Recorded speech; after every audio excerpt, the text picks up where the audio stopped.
Oi, Pampam! Espero que estejam todos bem. Na aula de hoje a gente vai falar sobre razão, proporção, regras de 3 e escala. Se vocês estão acompanhando pelo material do poliedro, a partir de agora vocês vão perceber que eu vou seguir uma ordem um pouquinho diferente. Por exemplo, grandezas proporcionais, a gente ia falar sobre isso lá pra frente. Mas eu resolvi adiantar um pouquinho porque é um tema bem recorrente nos vestibulares, principalmente no Enem. E eu acho que a gente pode contextualizar bastante com a nossa aula passada, principalmente com equações do primeiro grau. E pra gente ter bastante segurança na hora de fazer os exercícios, nessa aula a gente vai falar sobre a teoria, a gente vai conceituar, mas também vamos fazer vários exemplos tirados do vestibular também, pra gente entender como que cai na prova, como que a gente vai ver isso no vestibular. Então vamos lá, a gente vai ter dois números, eu vou chamar o primeiro de A e o segundo de B. E eu quero estabelecer uma divisão entre eles. Eu posso escrever que A está sendo dividido por B. Ou eu também posso escrever A dividido por B. Ambas as maneiras estão completamente corretas, elas são iguais. A gente já sabe que isso é uma divisão de A por B, só que a gente também pode chamar essa divisão de razão entre A e B.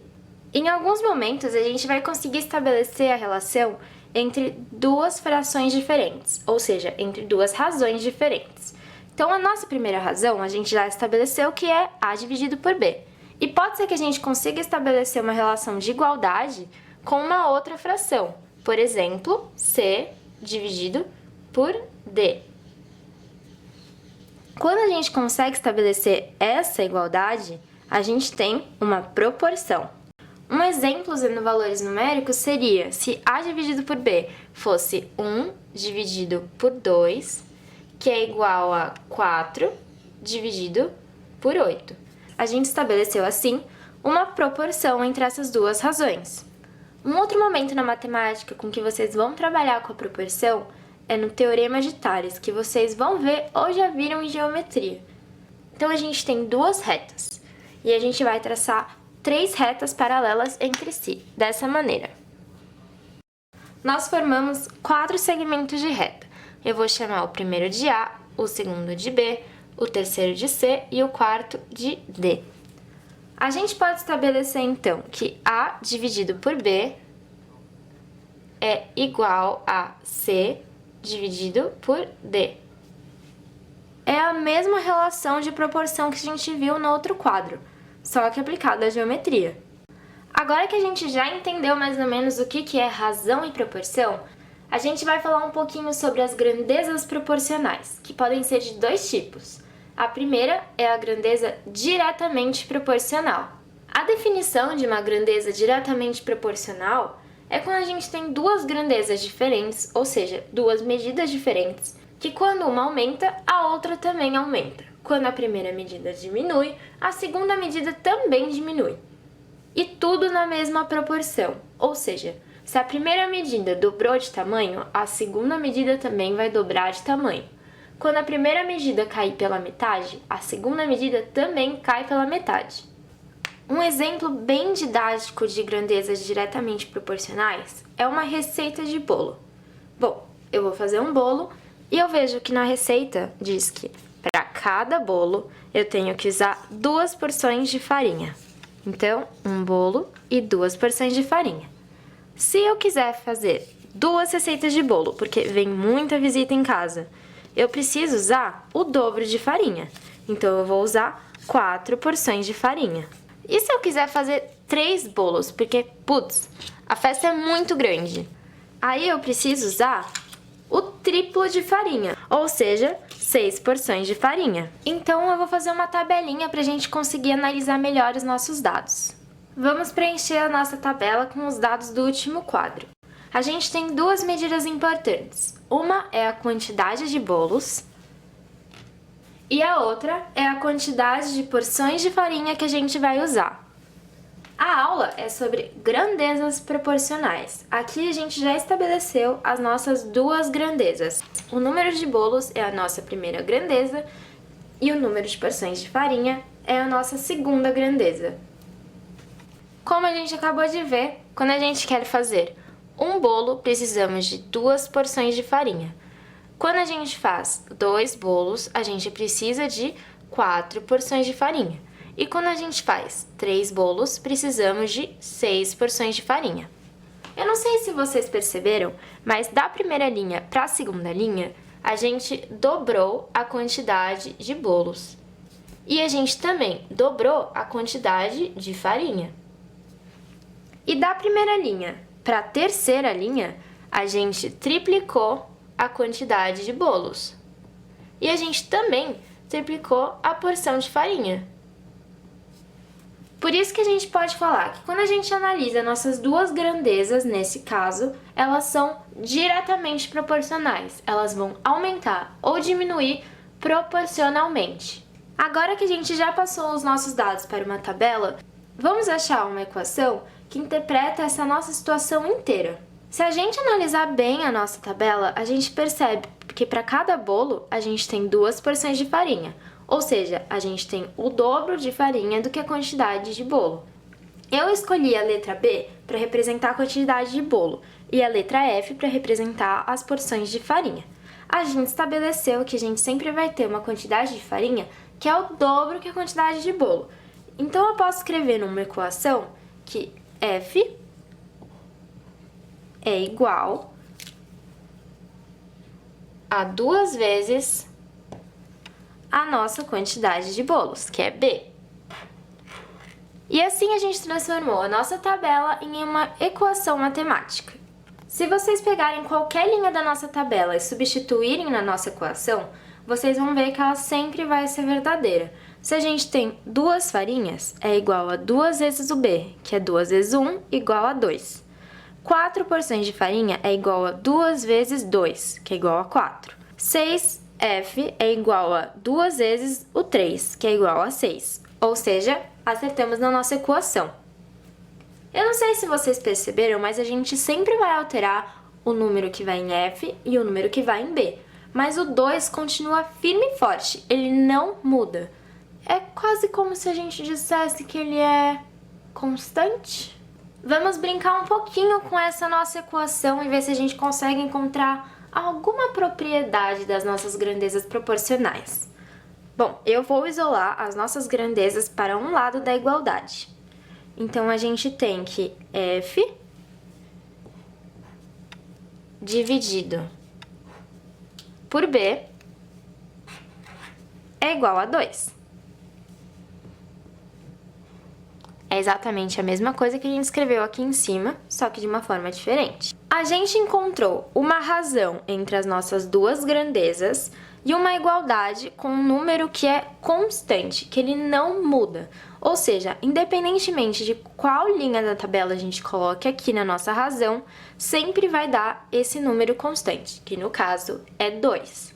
Então daqui a gente pode tirar uma conclusão. Independentemente de quais forem as nossas grandezas, se elas forem diretamente proporcionais, a gente pode escrever que a razão entre elas é constante. Ou seja, se a gente fizer aqui x1 dividido por x2 é igual a um número que é constante. E aqui eu vou utilizar o K. Então aqui a gente tem uma certeza.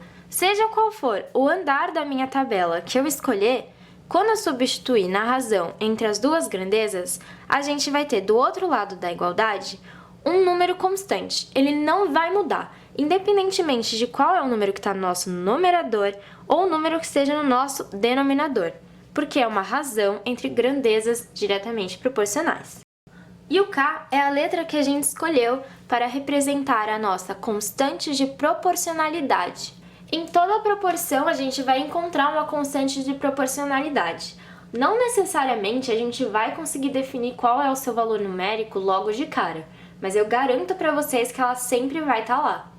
Tá bom, a gente já fez exemplo com figuras, tabela, equação. Acho que só falta um gráfico, né? Então, o nosso gráfico de grandezas diretamente proporcionais, eu não sei necessariamente quais vão ser os valores numéricos, mas eu tenho certeza que ele vai ser uma reta como essa daqui.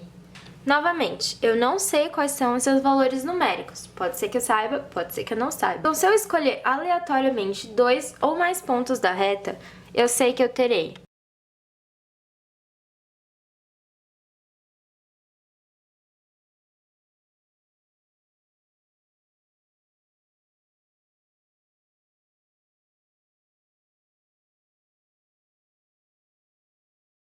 e isso tudo é igual a uma constante de proporcionalidade.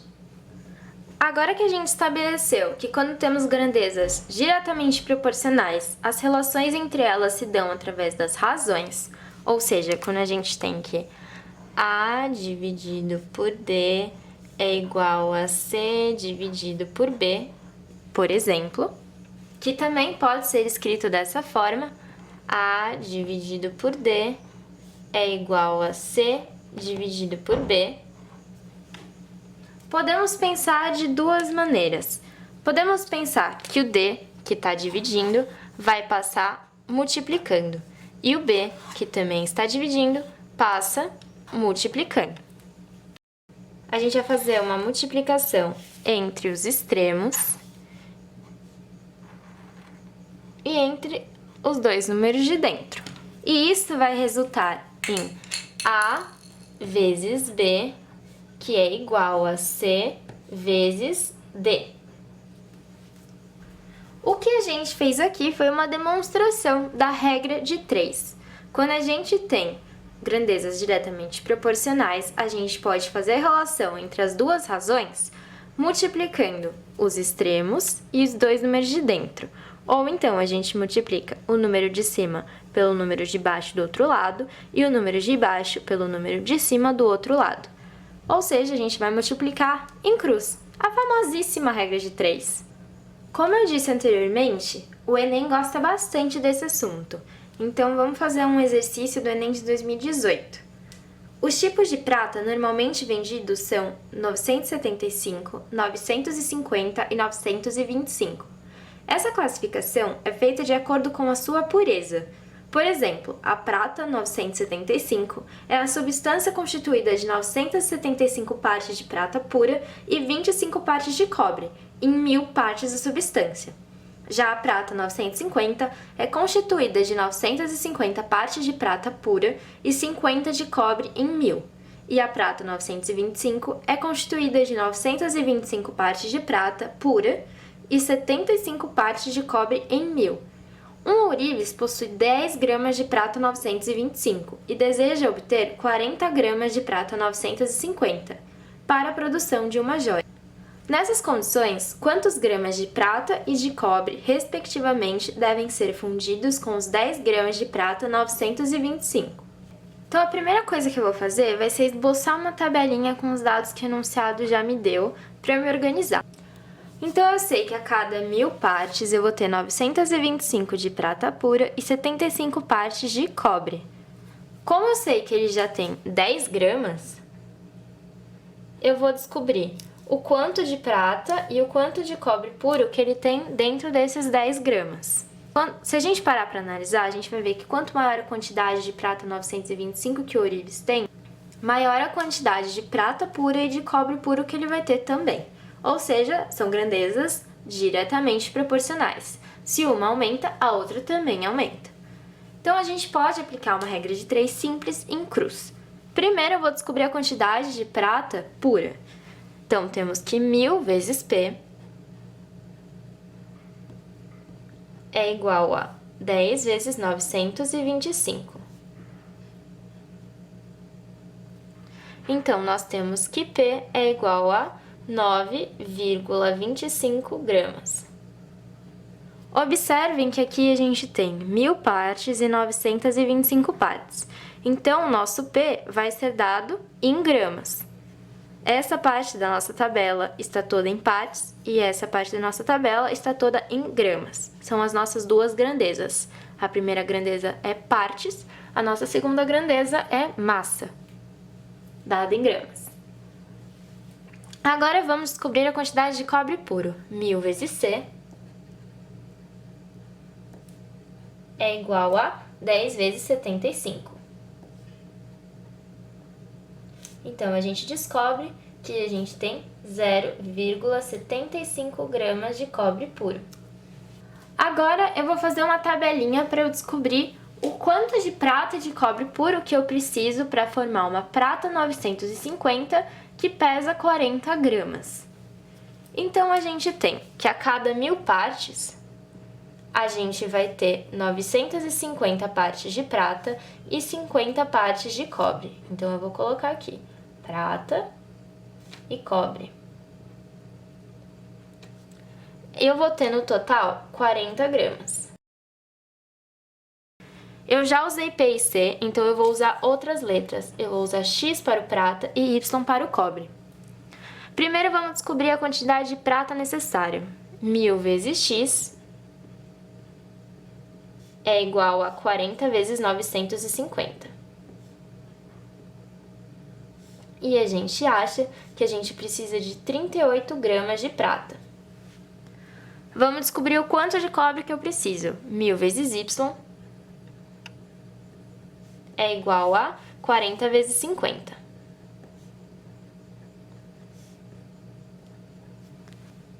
E a gente encontra que a gente precisa de 2 gramas de cobre. Ele perguntou pra gente o quanto de prata e de cobre que a Orives vai ter que ir atrás para conseguir fazer essa prata 950. A gente já encontrou o quanto que é necessário no total e o quanto que ele já tem. Então, a gente só tem que fazer a conta final. O quanto que ele vai precisar de prata? Bom, vai ser a quantidade necessária total, que é 38 gramas, menos o que ele já tem, que é 9,25. Então, ele vai precisar de 28,75 gramas de prata. De cobre, ele vai precisar de 2 gramas, só que ele já tem 0,75. Então, ele vai precisar ir atrás de 1,25 gramas de cobre. Então, a nossa resposta é a letra B.